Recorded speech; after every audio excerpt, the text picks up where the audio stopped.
been said by previous panelists, and I'm not going to go about repeating what they've said. I also went to Occupy Wall Street about 2.5 weeks ago now, and after that went to Occupy Boston, which is one of the larger events that has kind of sprung out of or been inspired by the Occupy Wall Street movement. I really wanted to love Occupy Wall Street because I loved and was so inspired by what happened here in Wisconsin in February, and I just didn't feel that same connection with what was happening there. But I do have a strong connection with the idea of what was happening at Occupy Wall Street, that people wanted to come together and do something about the economic inequality that we have in our country. So whether I necessarily support the specific form that their occupation has taken and whether or not that's someplace that I would want to, if I was in New York, spend the majority of my time, I think is really a non-issue. And that's part of what I think the evolution that we're going to need to be seeing in the next few weeks and the next few months from these various Occupy events is. We know in Wisconsin that occupations don't last forever. They might last for quite a bit longer than ours did here in Wisconsin, but eventually the powers that be are going to find a variety of different ways to shut protests down, or people are going to need to return to some of their everyday lives that they were able to give up for a month or 2 months, and you have to find a way to adjust your life and adjust the world around you, or try to change the world around you to make the changes that you're trying to make and to make your activism fit in a way that is more sustainable.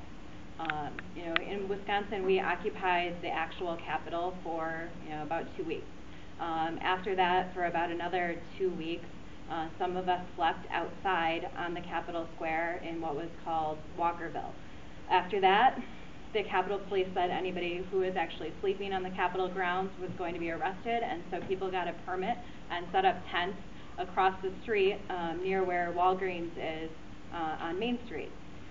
And eventually that permit expired and people kind of went back to their daily lives until June, when another permit was obtained for the other side of Capitol Square, and tents popped up again, and there was a new occupation for a few weeks. But there's still, today there's not tents set up all the way around Capitol Square. That is over. And there's some people who are trying to start an Occupy Madison in a similar location.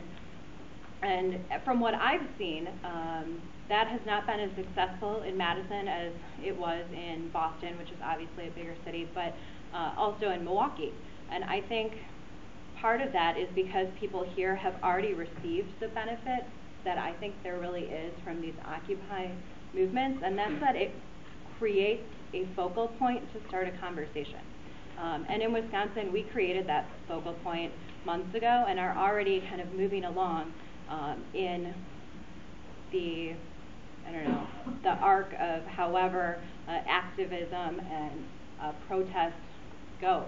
I'm by no means a scholar. I'm an attorney. My parents are teachers. My dad is in a union. I have no background in protest or activism, so I can't speak to it from a more intellectual point of view, but I can tell you from my personal experience, I think what happened in Wisconsin is we did create this occupation community, and people saw what was happening, and that forced a conversation about the issues that we were trying to raise, about collective bargaining, about the middle class and the working class and health care and all of the things that were being threatened by the Walker administration back this spring. And now, as a result of that, I was at a Democratic Party meeting a couple weeks ago, and at that meeting they said that over 50 groups have started since February for the purpose of either defeating the Walker administration's goals or recalling Scott Walker. So those groups are now out in their own communities doing things, and they don't necessarily have the ability to come back to the Capitol for another occupation. I think, or I hope at least, that we'll see similar things happen out of the Occupy movement, although I will say that I co-sign what Andy said, that I think it would be better to term that as a "we are the 99% movement," because it's not just about the people who are able to occupy. It's really about everyone who's in that lower 99%, whether you agree with the Occupy tactic or not. It's about the chance to start this conversation and take action on those issues. And I think that the issues that that movement is raising are very similar to what we were talking about in Wisconsin. Ours might have been a little bit more focused on collective bargaining to start out with, but especially after the budget was introduced, we started talking about a wide range of issues that all tie back to this underlying theme of economic justice and the role that corporations and money are playing in dictating what our government is doing.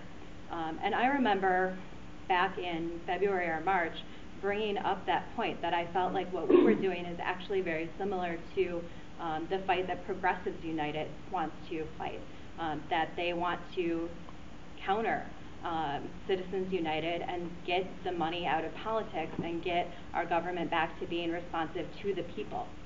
And the person that I was talking to in that conversation told me that I was wrong and that Progressives United is a very different fight from what we were doing here in Wisconsin.